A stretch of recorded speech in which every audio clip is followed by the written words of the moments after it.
come you have to bring that out to clean it pretty often? No, it's because it broke. Yeah. It cracked over here yesterday. I welded it, but it still kind of leaks a little bit, so I'm going to take it out, wash it all out, and weld it right.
See, that's how they should look right there. See, this is original welds.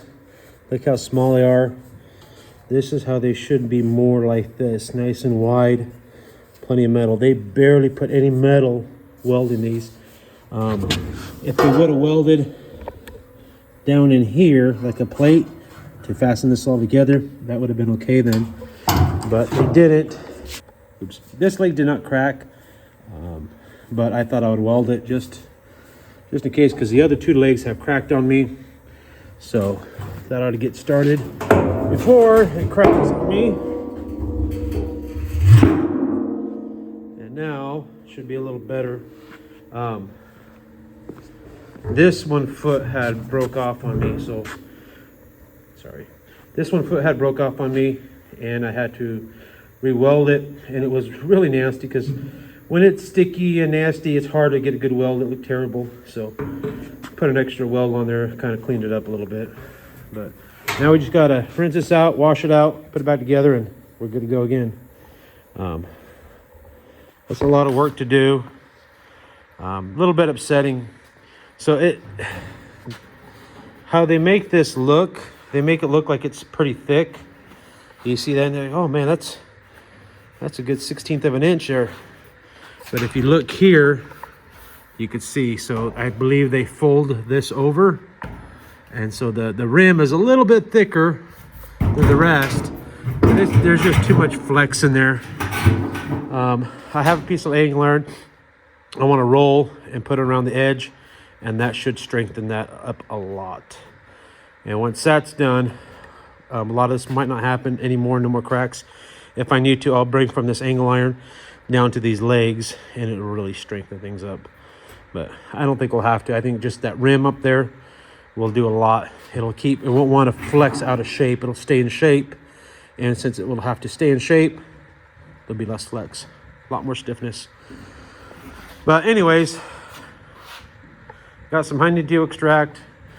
Shouldn't have to weld these up, but it is what it is. Too thin of metal, that's what I say.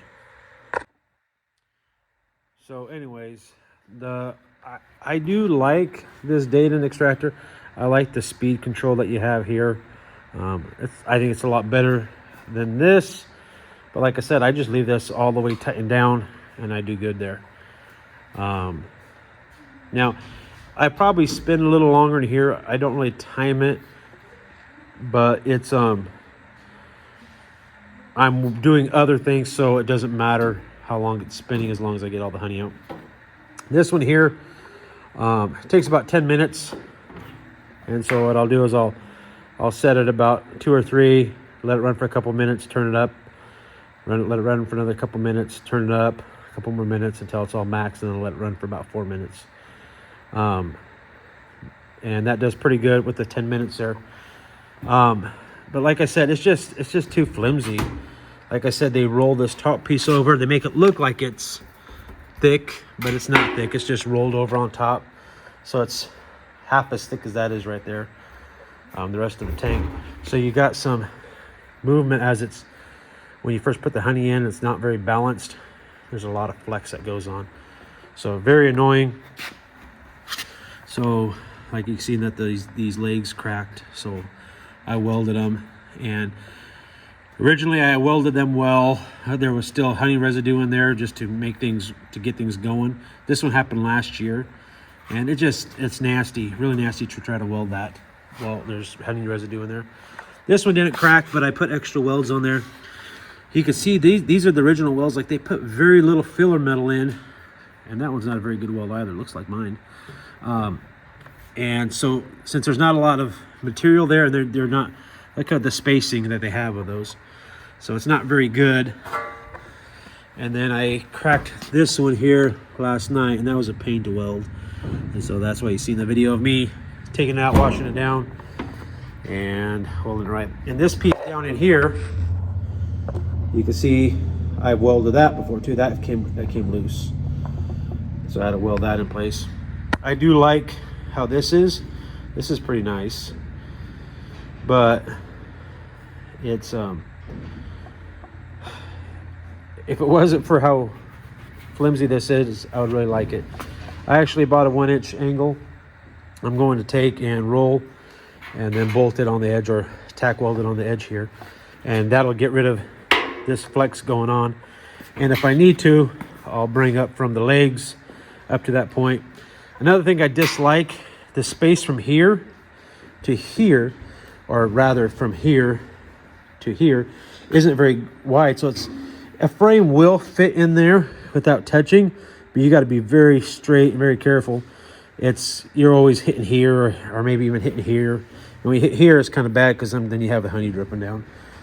But part of the problem is this: if you look here, see how they have that lid? So since it's kicked down like that, that throws you about 1 inch out. That inch would really help you out if that wasn't there. I'm thinking about unbolting these and just making a lip over the top. And actually, I would really like to just take this whole piece out, because you can see here, if this was just a channel right here, it'd be a lot smaller, a lot easier to get your frames in and out. And that's probably what I'll do. Just the Maxit though, if you see on the Maxit here, it already has this is aluminum here, has this piece bolted on the top here, and it's just rigid. I mean, there's no flex to it at all. I'm not sure how thick this is. This probably roughly the same thickness. It might be a little thicker than that one. And you can see how this carousel is in here. I really don't care for this carousel. I think the Dayton one is better. This is aluminum though, so it's going to be a little lighter, which is probably better.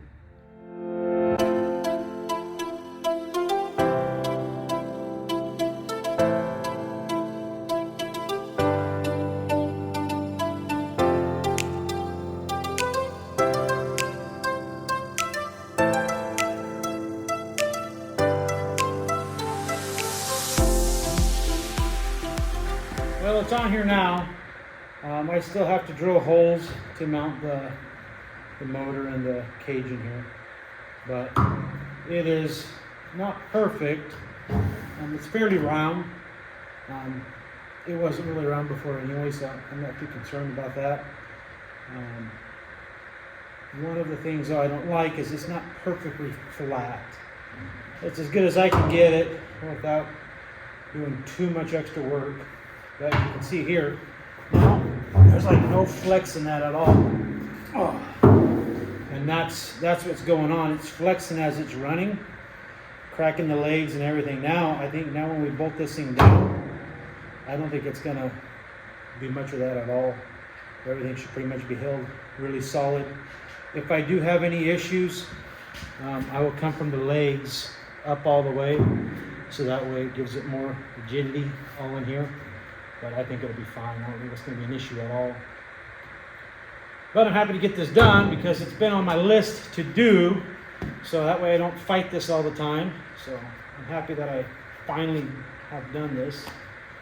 But now it's time to wash everything up, get everything put together, because tomorrow I will be testing it out. Anyways, hope you guys liked the video. Stay tuned for more, especially once I get this in running.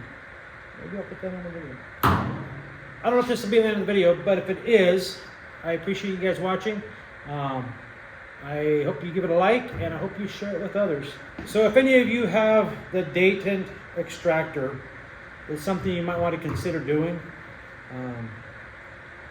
I wouldn't want to do this with the wire feed. You want to do it with the TIG. So if you don't have a TIG, you might want to get somebody to do it for you. Do not bend your own angle. That's a lot of work. I mean, you can do it if you want, but it's a lot of work. If I was going to do it again, I would not do it myself. I would just have them roll me a piece. I believe the diameter is 30 inches from the outside of the tank to the outside of the tank, somewhere in there. I ended up cutting it too short. I had it longer. Then when I tested it out, it looked like it was too big, so I cut a chunk of it out, and then it actually made it too short. If I would have left those pieces in to begin with, that would have been perfect. But I think it's really going to pay off in the long run, keep things from cracking, being able to run it at full speed without it going crazy. But we'll see. Hopefully I grow out of this next mosquito. Hopefully I grow out of this next year. I want to get into, say, at least into some 32 frame extractors, or go to like the 48. I've actually considered building my own. They're pretty basic on how you can do it, but I don't know if I want to go that route. Everything's time consuming, so we'll see how things go for next year. But I wouldn't mind building a couple that do 40, making 2 of them, getting 40 done at a time. But I don't know, I'm just rambling. See you guys later. Thanks for watching. Okay, so here, now that I have this ring on here, you can see how that works now. So, way better. Really flinging off the honey. I'll turn it up as fast as I can go. There we go. We got an 8. If I go any faster than that, my frames come apart. But you can see the little shimmy going on, but not bad. It'd help if I had 2 bolts in each foot, but usually I let it run a little longer before I turn it up to 8. Take about 10 minutes total to extract. You can really see it's really bringing that honey off, so there's still a lot of weight on there. But that angle iron has really helped, and it's made it solid. This thing's really flexing before, as you've seen in some of the other videos, so I am really happy with that.